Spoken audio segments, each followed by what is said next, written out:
নমস্কার বন্ধুরা, আজকেই বানাচ্ছি চিকেন কিমার তরকারি। তাই জন্য দেখুন প্রথমে চিকেনটাকে একদম মিহি করে কুচিয়ে নিয়ে ভালো করে ধুয়ে পরিষ্কার করে নিয়েছি। মশলা নিয়েছি আদা রসুন, ক্যাপসিকাম, পেঁয়াজ, টমেটো। প্রথমে আমি মশলাটাকে বেটে নিচ্ছি।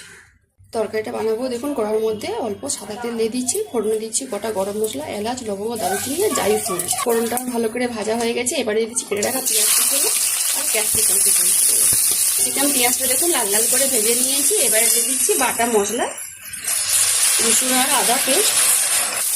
রসুন আর আদা বাটাটা একটু ভাজা ভাজা করে নিয়েছি। এবারে দিয়ে দিচ্ছি জিরে মশলা, 1 চামচ ঝাল লঙ্কার গুঁড়ো, 1 চামচ কাশ্মীরি লঙ্কা গুঁড়ো, 1 চামচ হলুদ গুঁড়ো, 1 চামচ জিরে গুঁড়ো, 1 চামচ ধনে গুঁড়ো, 1 চামচ চিকেন মশলা গুঁড়ো। সামান্য জল দিয়ে মশলাটা ভালো করে আমি কষিয়ে নিই।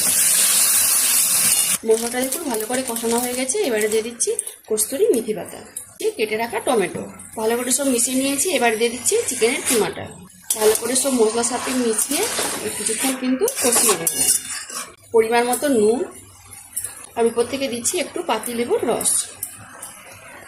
চিকেনের কিমার তরকারিটা দেখুন ভালো করে কষানো হয়ে গেছে আর তরকারিটাও আমার হয়ে গেছে। এবার উপর থেকে দিয়ে দেবো গরম মশলা গুঁড়ো, 1 চামচ মতো ঘি আর দিচ্ছি উপর থেকে ধনেপাতা কুচোনো। ভালো করে মিশিয়ে আমি নামিয়ে নিই। তরকারিটা আমি জায়গাতে ঢেলে নিয়েছি। দেখুন কত সুন্দর কালার এসেছে।